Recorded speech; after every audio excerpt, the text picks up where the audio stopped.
There is a man somewhere tonight who has not cried in 10 years. He calls it discipline. Another has buried his heartbreak beneath work. He calls it stoicism. Another refuses to ask for help. He calls it strength. And perhaps Eros. This is the first tragedy of modern men. Many have discovered stoicism. Very few have understood it. The internet tells men to suppress emotions, ignore pain, remain unaffected, never complain, never reveal weakness, and somewhere along the way, stoicism became a mask, a performance, a suit of armor. Men learned to appear strong, but inside many quietly collapsed. Marcus Aurelius ruled an empire. Seneca lost fortunes. Epictetus was born a slave. Yet none of these men taught emotional numbness. They taught something far more difficult. They taught self-mastery. And there is a difference, a large difference, because a stone feels nothing, but a wise man feels everything and remains himself. There was a young man named Daniel. His father died when he was 23. At the funeral, he did not cry. People praised him. "You're strong. You're handling this well. Your father would be proud." Years passed. He worked harder, spoke less, felt less. Eventually, anxiety entered his life. Then anger. Then exhaustion. One evening, he admitted, "I thought being strong meant feeling nothing." This is the secret many men never learn. Pain ignored does not disappear. Grief postponed becomes grief multiplied. The emotions we bury do not die. They wait. Carl Jung wrote, "What you resist not only persists, but will grow in size." Many men are not practicing stoicism. They are practicing avoidance, and avoidance eventually becomes suffering.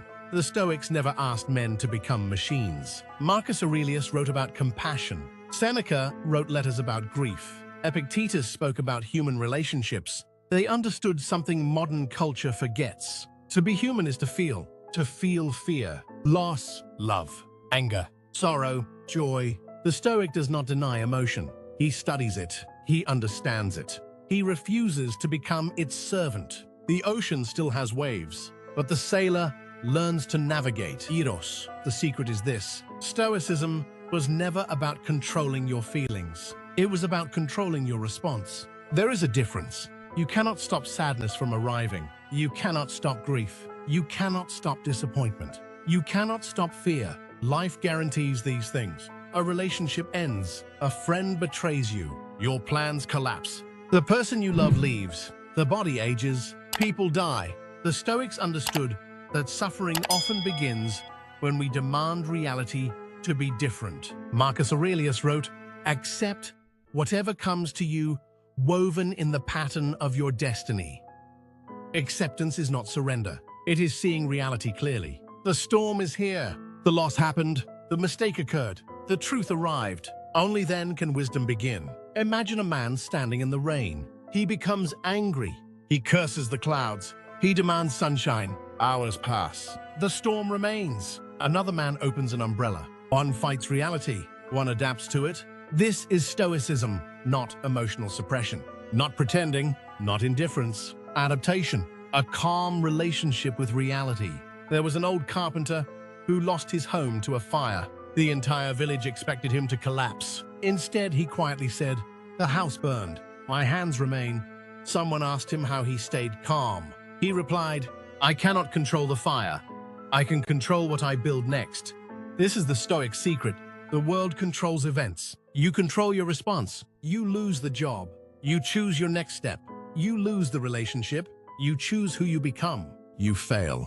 You decide whether failure becomes identity. Freedom exists there.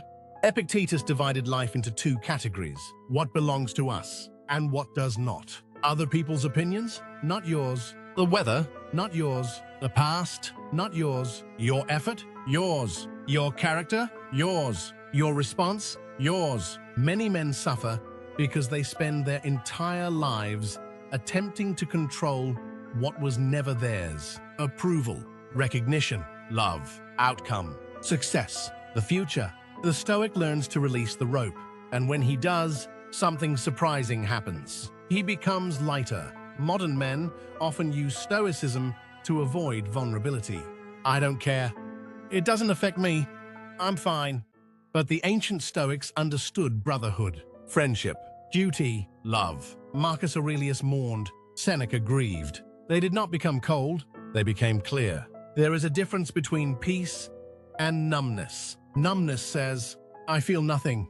Peace says, I feel everything, but I am not controlled by it. One closes the heart, the other strengthens it. There is a story about a king who conquered many nations. When he returned home, an old friend asked, Have you conquered yourself? The king had no answer. Eros, self-mastery is the final battle. Not money, not status, not victory over others. Victory over yourself, your anger, your fear, your impulses, your ego, your resentment. This is why the Stoics woke early, wrote journals, reflected daily, examined their thoughts, because the greatest tyrant often lives inside the mind. Marcus Aurelius ruled Rome, yet every evening he wrote reminders to himself. Be patient, be kind, be humble, expect difficulty, remember death. Why? Because wisdom requires practice. Many men believe strength means becoming harder, but life often teaches something different. The strongest tree bends, the strongest river adapts, the strongest men remain open. The father who apologizes, the husband who listens, the friend who says, I need help, the man who admits fear. These things require courage. Armor is easy. Honesty is difficult. Walls are easy. Trust is difficult. Numbness is easy. Feeling requires strength. Viktor Frankl survived unimaginable suffering and wrote, Between stimulus and response, there is a space. In that space is our power to choose. This may be the entire philosophy.